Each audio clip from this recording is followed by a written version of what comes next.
Today I'm going to do a review of the Nikon D5000. It's a camera I've had for about 3 months. So first let's take a look at the body of this camera. Back here we see that we have the screen, which is closed right now. It's the only Nikon with a swivel screen.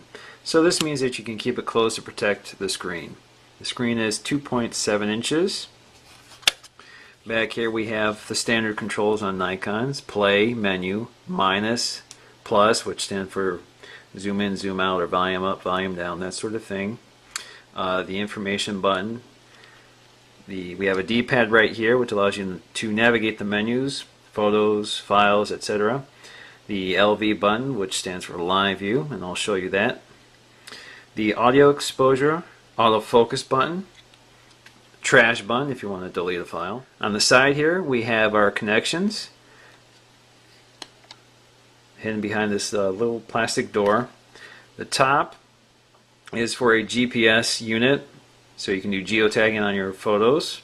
The middle is a mini USB port, so you can connect your camera to a computer through a USB.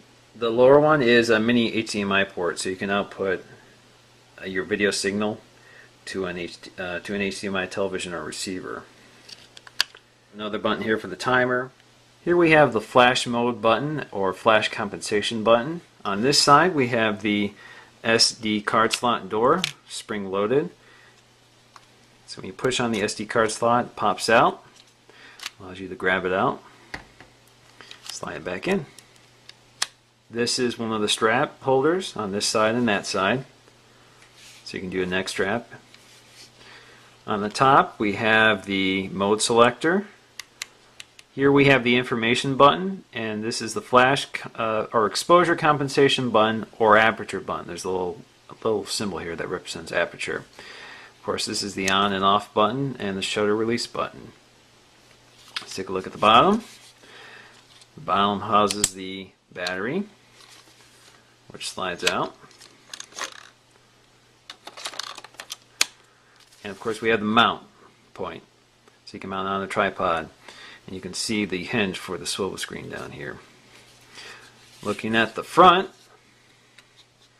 we have the autofocus illuminator. This sends a beam of light at a subject to help the camera focus to see its subject and lock on.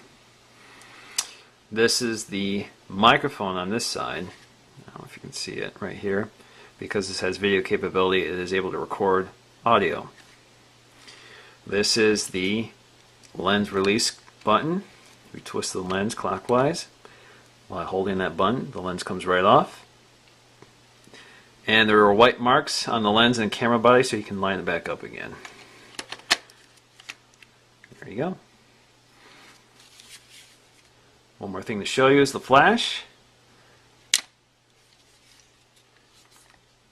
There you go, pops up when it's needed.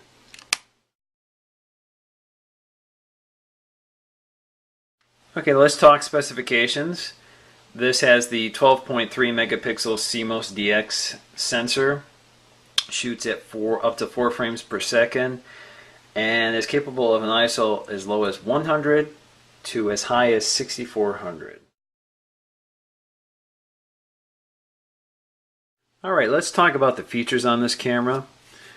What makes the D5000 unique is this swivel screen, which allows you to view your subject from any angle. Of course, this is only possible because of another feature, live view. And this is the live view button. So let's turn this on and take a look. It will lock open the shutter. Let's take the cap off. It will lock open the mirror, so the camera has direct access to the sensor. And what that allows me to do is view my subject without looking through the viewfinder. Okay, in order to focus on the subject using live view, it uses contrast-based focusing, which is quite a bit slower. So let's take a look at that. I'm going to go ahead and focus on my Apple logo here. You can see it's working, and there, it found it. Let's go ahead and take a photo. See, as you can see, what happened is it popped open, or it locked down the mirror so it could take the photo. Also with live view comes something that most DSLRs haven't been able to do until the Nikon D90, and that's video recording. And as you can see right now I have it in live view, and if I hit the OK button it will start recording. But before I do that, I want to focus on the subject. The reason I want to focus now before I start recording is because there is no autofocus. If you want to focus on while you're recording, you'll need to do it manually, which is very difficult to do unless you're on a tripod. Let's go ahead and focus on my Apple logo again.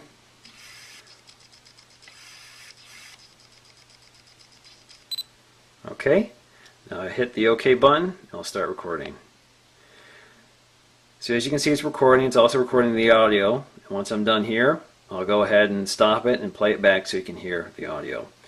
It's recording at 720p, not 1080p or 1080i. And it's also recording in mono, so the audio quality isn't the best. Okay, let's hit OK to play. So as you can see, it's recording. It's also recording the audio. Once I'm done here, I'll go ahead and stop it and play it back so you can hear the audio.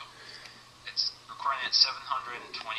Okay, the speaker on this I didn't mention earlier. Where's the speaker? Oh, this is the speaker right here, which is quite loud, and you can increase the volume if you want with these buttons right here. Okay, let's demonstrate the fast shutter speed on this camera. It's rated at about 4 frames per second. Pretty fast. Okay, let's take a look at the user interface on the Nikon. This is where I believe Nikon excels. When you press the shutter release button, you'll see this menu system, which is very graphical. It shows you all of the settings on your mode. So let's go ahead and switch the mode so you can see what's happening.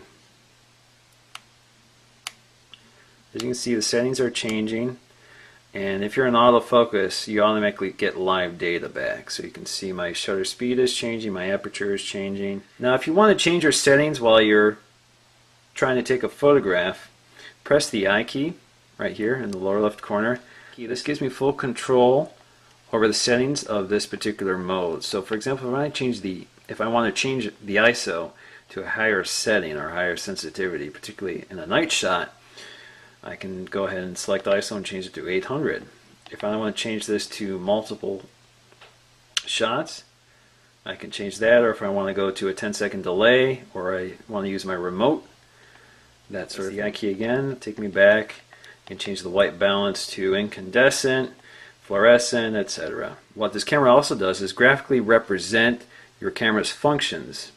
And you can see here a little representation of the aperture of your camera, and the ring around it is actually the shutter speed. So using the controls here, I can change under shutter priority the speed at my shutter. Speed of my shutter, and you can see the numerical value changing as I move my scroll wheel here. Now if I go to aperture priority, this allows me to use this toggle wheel to change my aperture. And again, I can go ahead and set it to that aperture, choose I, and change my ISO to 250, change my metering to center, change my image size to basic, whatever I want to do. And I'm all set to take my photo. What's also kind of clever, because you may want to hold your camera at a different angle, it does have an accelerometer which helps you to orient the display properly.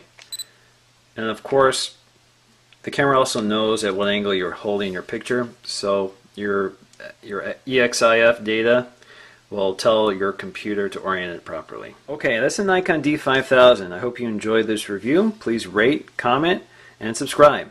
Thanks again.